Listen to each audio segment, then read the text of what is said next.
बिस्मिल्लाहिर्रहमानिर्रहीम। अस्सलाम वालेकुम व्यूअर्स, आप सबको मेरे कुकिंग चैनल में खुशामदीद। आज हम बनाने जा रहे हैं अपने किचन में इंतहाई मज़ेदार क्रिस्पी खस्ता मिक्स वेजिटेबल पकौड़ा की रेसिपी, जो कि खाने में इंतहाई मज़ेदार और इतनी क्रिस्पी और क्रंच है कि आप जब खाएंगे तो बाज़ार के सारे पकौड़ों को भूल जाएंगे। आप इसको खाने की बार बार फरमाइश करेंगे और इन पकौड़ों को हम स्पेशल चटनी के साथ सर्व करेंगे और घर के तमाम मसालों से ये तैयार होगी। तो चलते हैं व्यूअर्स, टाइम ज़ाया के बगैर इंग्रेडिएंट्स की तरफ कि इसमें क्या क्या अज़ाम दरकार होंगे। सबसे पहले एक दरमियानी साइज़ की प्याज लेनी है, उसको हमने बारीक बारीक काट लिया इस तरह स्लाइसिस में, और 2 अदद दरमियानी छोटे साइज़ के आलू लिए, उसको भी हमने लंबाई की शेप में काट लिया, जूलियन कट में या फ्रेंच फ्राई की शेप में। और साथ में हमें एक आधे कप के करीब हमने पालक लेनी है, इसको भी हमने लंबाई में काट लेना है। इसको अच्छी तरह से आपने वॉश करना है, क्योंकि पालक में बहुत ज़्यादा रेत होती है, सब कुछ है।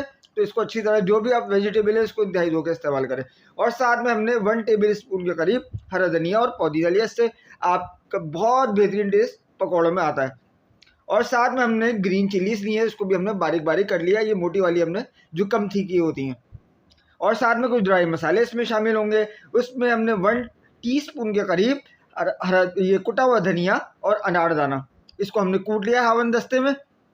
और साथ में हमने 1 टीस्पून के करीब इसमें कुटी हुई लाल मिर्च इस्तेमाल करी, यानी रेड चिली फ्लेक्स। और 1 टीस्पून इसमें लाल मिर्चों का पाउडर है। और धनिया पाउडर हमने 1 टीस्पून, फूड कलर इसमें लिया है हमने 1 चुटकी, और हस्बे जायका नमक यानी 1 टीस्पून के करीब इसमें नमक इनफ होगा। और इन पकौड़ों को और नरम हमें बनाने के लिए हमने 2 चुटकी यानी 1/4 टीस्पून से भी कम हमने बेकिंग सोडा या मीठा सोडा अपने इस्तेमाल करना है।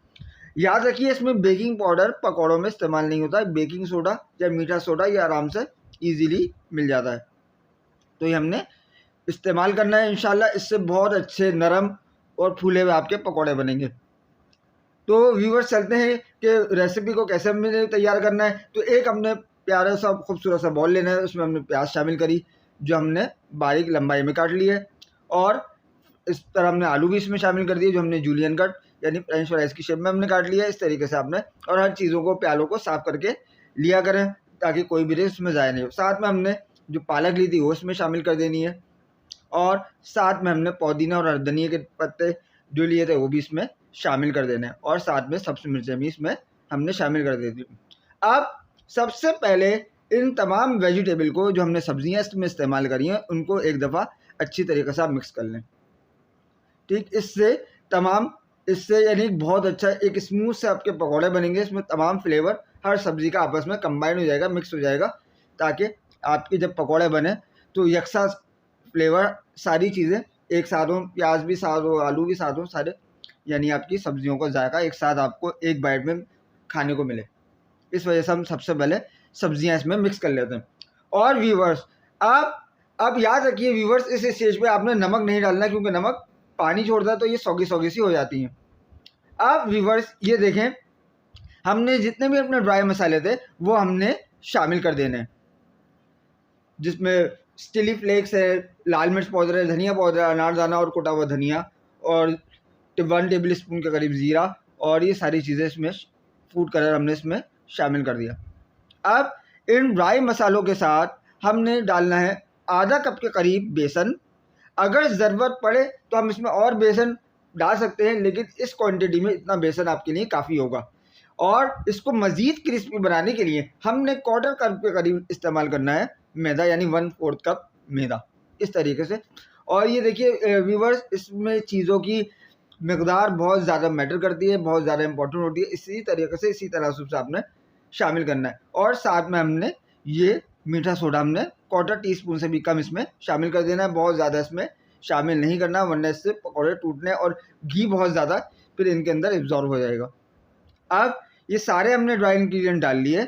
अब हमने इनको अच्छी तरीके से मिक्स करना है, तमाम चीज़ों को, बेसन, मैदा और सारी सब्जियों को इन मसालेजात के साथ, ताकि इन सब का फ्लेवर इसके अंदर अच्छी तरीके से शामिल हो जाए। ये देखें, इस तरीके से आपने तकरीबन 2 से 3 मिनट अच्छी तरीके से हमने इन तमाम अज्जा को मिक्स करके रखना है, क्योंकि ये तरीका हम घर में बना रहे हैं। तो ये कमर्शियली जो बनाते हैं वो एक बड़े से बॉल में फिर वो मिक्स करते हैं, फिर साथ में बहुत सारी चीज़ें। लेकिन हमारे तरीक़ेकार क्योंकि घर में है, ये हम घर में छोटे पैमाने पर। अब देखिए व्यूवर्स, आपने सारे पकौड़ों को की मिक्सचर को मिक्स कर लिया। अब थोड़ा सा हमने मिक्सचर जो है सब्जियों का, मैदे का, ये सारा एक साइड पे करना है। इस स्टेज पर आके आपने थोड़ा थोड़ा करके जितनी रिक्वायर्ड है इस आपका जो बैटर है उसके मुताबिक आपने इसमें नमक शामिल करना है और थोड़ा सा इसमें पानी शामिल करना है। अब इसको आपने अच्छी तरीके से मिक्स कर देना है। ये देखें व्यूवर्स, ये एक यूनिक तरीका है, ये बहुत कम इस्तेमाल होता है, लेकिन इससे जब भी इस तरीके से आप जब भी पकौड़े बनाएंगे आपके इंतहाई क्रिस्पी और क्रंची पकौड़े बनेंगे। ये देखें व्यूवर्स, इसको अच्छी तरीके से आप मिक्स करके आपने रख देना है। ये देखें बहुत अच्छे तरीके से आपको मिक्स करना है, यानी जितने आपने चाहिए उतने। बाकी आप चाहे ये जो हमारा मिक्सचर है आप इसको इस मौके पर आके फ्रीज करके भी रख सकते हैं, अगले दिन भी आप इस्तेमाल कर सकते हैं। यही सारी चीज़ें। अब ये देखें हम अच्छे तरीके से मिक्स कर लिया। अब हमने एक कढ़ाई ली, कढ़ाई में हमने तकरीबन 2 से 2.5 कप के करीब इसमें ऑयल, कुकिंग ऑयल शामिल करना है, क्योंकि पकौड़े डीप फ्राइंग होते हैं, उसको गर्म होगा। जैसे ही ऑयल गर्म होगा तो हम इसमें पकौड़े डालेंगे। हमेशा याद रखिएगा गर्म ऑयल में पकौड़े डालने हैं। तो एक एक करके ये देखिए इस तरीके से आपने पकौड़े हाथ से डालने कि एक निवाले की शक्ल में जैसे आप लेते हैं। आपको इसमें इंशाल्लाह ना आपकी कोटिंग उतरेगी, ना आपका मैदा उतरेगा, ना बेसन उतरेगा। इस तरीके से आप डालेंगे, यानी ऑयल आपका गर्म है, ठंडा बिल्कुल भी नहीं होना चाहिए। गर्म ऑयल में आपने इसी तरीके से आप आहिस्ता आहिस्ता करके बहुत एहतियात के साथ हाथ थोड़ा सा नीचे की तरफ करके आपने अपने सारे पकौड़ों को इस तरीके से इसमें कढ़ाई में शामिल कर देना है और ये हमारे डीप फ्राई होंगे। याद रखिएगा पकौड़ा हो गए इस तरीके की या फिश हो गई, इस तरीके की जो भी चीज़ें ये डीप फ्राई होती हैं, इनमें ऑयल ज़्यादा चाहिए।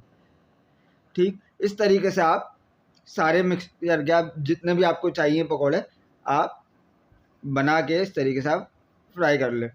आप चाहें तो स्पून की मदद से भी, जो नए आने वाले सीखने वाले बच्चे और बच्चे हैं वो शुरू में चाहें तो स्पून की मदद से भी इस तरह पकौड़ों को डाल सकते हैं इकट्ठा करके। तो ये एक ईजी तरीका है नए आने वालों के लिए, क्योंकि हमारी जो रेसिपियाँ होती हैं व्यूवर्स वो आमतौर पर नए सीखने वाले बच्चे और बच्चियों के लिए होती हैं, ताकि उनको आगे कोई भी प्रॉब्लम ना हो और वो इंतहाई अच्छी कुकिंग कर सकें। तो इस वजह से हम लोग ये जो बेसिक हमारा जो कॉन्सेप्ट है हमारे जो चैनल का वो ये है कि नए आने वाले बच्चे और बच्चों को ज़्यादा से ज़्यादा कुकिंग सीखने का मौका मिले। अब देखिए अच्छी इस मौके पर आके जब आपने एक दफ़ा डाली है फ़ौरन से आपने चम्मच नहीं चलाना है। 1 से 2 मिनट के बाद आपने इसको अलट पलट करके इसको फ्राई करना है। एक अच्छा सा गोल्डन ब्राउन कलर लेकर आना है आपने, ताकि एक बहुत अच्छा सा बिल्कुल ब्लैक की तरफ भी नहीं लेके जाना है। पकौड़ों का जो फ्राइंग टाइम है तकरीबन वो 5 से 7 मिनट होता है और आपने याद रखें इस बात को भी मद्देनज़र रखना है कि आपको पकौड़ों को फ्राई होने का टाइम देना है। इस वजह से ये बहुत ज़्यादा हाई फ्लेम पर फ्राई नहीं होते, मीडियम फ्लेम पर ये फ्राई होते हैं। बहुत ज़्यादा कर देंगे तो बेसन अंदर से कच्चा रह जाएगा और ऊपर से ये सख्त हो जाएंगे। तो हमें पकौड़े इस तरह चाहिए कि जैसा हमारे क्रिस्पी भी हों, क्रंची भी हों। अब देखिए हमारे पकौड़े इस स्टेज पर आके खूबसूरत सा गोल्डन ब्राउन कलर आ गया है। इसको हम स्ट्रेनर पे इस तरीके से निकाल लेंगे। स्ट्रेनर पे निकालने का ये फ़ायदा होता है इस पर एयर लगती है और इससे बहुत देर तक ये क्रिस्पी और क्रंची रहते हैं। ये देखिए ये आपने एक्सेस वायर इसमें छान लेना है। इसी तरीके से बकिया जो भी हमारा मिक्सचर था हमने उसके सारे पकौड़े इस तरीके से शामिल कर लें। आप चाहें तो पूरे मिक्सचर में अपने अकॉर्डिंग टू टेस्ट के हिसाब से नमक शामिल करके सारे मिक्सचर में भी आप थोड़ा सा पानी शामिल करके तो आप पकौड़े फ्राई इस तरह भी कर सकते हैं। और एक दूसरा तरीका होता है, पहले उसमें बेसन को घोला जाता है, उसमें थोड़ा गाढ़ा बेसन इस्तेमाल किया जाता है और पकौड़े का मिक्स फिर उसमें वेजिटेबल डाल के भी फ्राई की जाती है। ये भी एक तरीक़ाकार होता है जो आमतौर पर घरों में ज़्यादा इस्तेमाल होता है। अब देखें जब भी आप पकौड़े फ्राई करेंगे, फ्राई होने के बाद एक अच्छा सा गोल्डन ब्राउन कलर आएगा। देखिए काला कलर हमने नहीं करना और इसका जो इजाफी ऑयल है वो हमने निकाल लेना है। इसी वजह से देखें हमने छन्नी या आप एक पेपर पे भी बटर पेपर भी इस्तेमाल कर सकते हैं उनको निकालने के लिए, वो भी एक अच्छा तरीका है। लेकिन स्ट्रेनर का फ़ायदा ये कि इस पर एयर होती है चारों तरफ से, इससे बहुत देर तक ये क्रिस्पी और क्रंची रहते हैं। ये देखिए व्यूअर्स क्या खूबसूरत कलर, माशाल्लाह से हमारे पकौड़े फ्राई होकर तैयार हो चुके हैं। इससे बहुत क्रंची और क्रिस्पी, देखने में ही इसमें बहुत अच्छा कलर आ रहा है। और ये पकौड़े वो रेसिपी हैं जो आम दिनों में भी आप इस्तेमाल कर सकते हैं, खा सकते हैं, और रमज़ान मुबारक में भी हम इसको इस्तेमाल कर सकते हैं, खा सकते हैं, एंजॉय कर सकते हैं। तो व्यूवर्स फाइनली हमने अपने पकौड़ों को एक खूबसूरत से बाउल में डिश आउट कर लिया है। ये देखिए व्यूवर्स, इसका एक कलर की एक खूबसूरत कलर और इसकी क्रिस्पीनेस चेक करिए, क्रंचीनेस चेक करिए, बेहतरीन। इसको हमने एक मज़ेदार सी स्पेशल चटनी के साथ सर्व किया है। तो उम्मीद करते हैं आपको मिक्स वेजिटेबल पकौड़ा की ये रेसिपी पसंद आई होगी। अगर मेरी रेसिपीज़ आपको अच्छी लगे तो मेरी इस वीडियो को लाइक करिएगा और चैनल को सब्सक्राइब करिएगा और एक प्यारा सा कमेंट ज़रूर करिएगा और बेल आइकन को लाजमी प्रेस करिएगा ताकि हर आने वाली नोटिफिकेशन आपको बर वक्त मौसूल हो सके। अपना बहुत सारा ख्याल रखिएगा। तो मिलते हैं नेक्स्ट रेसिपी में, जब तक के लिए अल्लाह हाफिज़।